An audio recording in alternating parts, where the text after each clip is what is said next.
அடுத்தது பார்த்தோன்னா ignorance means வந்து sometimes the quality of the commodity is judged by its price. Consumers think that the product is superior if the price is high. As such they buy more at a higher price. அதாவது price அதிகமாக இருந்ததுன்னா அந்த product வந்து நல்ல குவாலிட்டியான product, இதை நம்ம வாங்கலாம் அப்படின்னு நினைக்கிறோம். அதே வந்து ப்ரைஸ் வந்து கம்மியாக இருக்கும்போது என்ன பண்ணுறோம், இது வந்து குவாலிட்டி கிடையாது அந்தளவுக்கு அப்படிங்கிற மாதிரி நினச்சி நம்மளோட இக்னோரன்ஸ் அறியாமையினால் நம்ம பண்ணுறோம், நம்ம வந்து அந்த ப்ராடக்ட் வாங்குகிறோம். அப்படிங்கும்போது அந்த மாதிரி பிளேஸில் வந்து லா ஆஃப் டிமாண்ட் வந்து இந்த இது வந்து எக்ஸப்ஷன் லா ஆஃப் டிமாண்ட்க்கு வந்து ஒர்க் அவுட் ஆகாது அப்படிங்கிறாங்க. அதுக்கடுத்து ஸ்பெகுலேட்டிவ் எஃபெக்ட் அப்படிங்கிறது பார்த்தோம் அப்படின்னா, speculative effect, if the price of the commodity is increasing then the consumer will buy more of it because of the expectation இருக்கும். ஸ்பெகுலேட்டிவ்னாவே நமக்கு தெரியும் ஷேர் மார்க்கெட் ஓரியன்ட் தான்.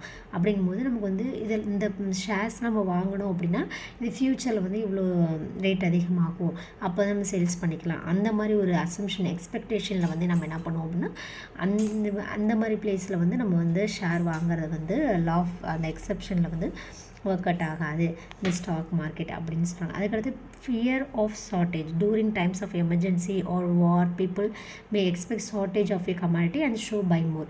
இப்போ பார்த்தோம் அப்படின்னா நம்ம கொரோனா பீரியடில் என்ன பண்ணுவோம், இந்த டைமிங்கில் நம்மளால் இந்த குட்ஸ் வாங்க முடியாது, இப்போயே நம்ம வாங்கி வச்சுக்கலாம் அப்படிங்கிறத நம்ம அட்வான்ஸாக வாங்கி வச்சுருக்கோம் பார்த்திங்களா, இந்த டைமிங்கில் கிடைக்காம போயிடுமோ அப்படின்னு சொல்லிட்டு இந்த மாதிரி இதுக்கெல்லாம் யூஸ் பண்ணுறது. அந்த டைமிங்கில் எக்ஸப்ஷன்ஸ் லா ஆஃப் டிமாண்ட் வந்து ஒர்க் அவுட் ஆகாது அப்படின்னு இந்த ஃபியர் ஆஃப் ஷார்ட்டேஜும் ஓகே. அதே மாதிரி தான் எமர்ஜென்சி டைமிங்கில், வார் டைமிங்கில், அதே மாதிரி இந்த லாக்டவுன் போட்ட டைமிங்கில் என்ன பண்ணுவாங்க, எவ்வளோ ப்ரைஸ் அதிகமாக இருந்தாலும் டிமாண்ட் வந்து அதாவது டிமாண்ட் அதிகமாக இருக்கும், அதனால் வந்து அந்த குட்ஸ் வந்து கிடைக்காதோ அப்படிங்கிறதுக்காக நம்ம பை மோர் நிறைய வாங்கி வச்சுப்போம்.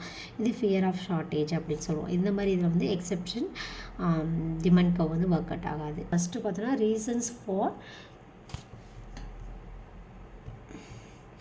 Exceptional demand curve Giffen paradox. அதாவது ப்ரைஸ் வந்து புவர் பீப்புளுக்கு என்ன ஆகும் அப்படின்னா,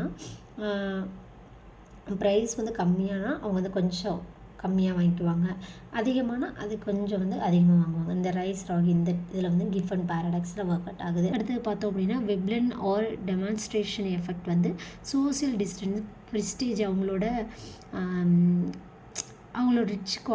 rich people by certain goods. அந்த டைமிங்கில் வந்து அவங்களோட கன்சம்ஷன் வந்து தெரியணுங்கிறதுக்காக டிமாண்ட், அதாவது ப்ரைஸ் அதிகமாக இருந்தாலும் அவங்க வந்து அந்த குட்ஸ் வந்து வாங்குவாங்க.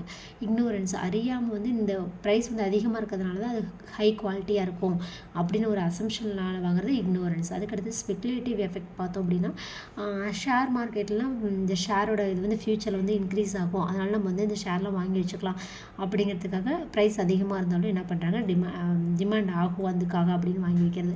அதுக்கடுத்து ஃபியர் ஆஃப் ஷார்ட்டேஜுங்கிறது வார் டைமிங்கில், எமர்ஜென்சி டைமிங்லாம், இந்த லாக்டவுன் கொரோனா பீரியடில் என்ன பண்ணாங்க அப்படின்னா பை மோர் ஐட்டம்ஸ் வந்து ப்ரைஸ் அதிகமாக இருந்தாலும் அவங்க இந்த குட்ஸ் எல்லாம் தேடி போய் வாங்கினாங்க. இதுதான் வந்து exceptional reasons of exceptional demand curve. ஓகேவா, இதுதான் இதுலேயுமே சொல்லியிருக்காங்க. B1 அதாவது இந்த இதில் பார்த்தோம் அப்படின்னா B1 குவான்டிட்டி, ப்ரைஸ் எந்த அளவுக்கு இன்க்ரீஸ் ஆகுதோ டிமாண்ட் இன்க்ரீஸ் ஆகும். ப்ரைஸ் எந்த அளவுக்கு இன்க்ரீஸ் ஆகுதோ அதே அளவுக்கு தான் குவான்டிட்டியும் அதிகமாகும். இப்போ வந்து எல்லா இதுலேயுமே நமக்கு வந்து டிமாண்ட் கர்வ் வந்து slopes downwards from left to right. But இது வந்து பார்த்தோன்னா டிமாண்ட் கர்வ் என்ன ஆகுது, ஸ்லோப்ஸ் அப்வர்ட்ஸ் டிமாண்ட் கர்வ். டிடிங்கிறது டிமாண்ட் கர்வ். ஓகேவா, இது வந்து எக்ஸப்ஷன்ஸு E1ங்கிறத மென்ஷன் பண்ணிக்காங்க. That's all.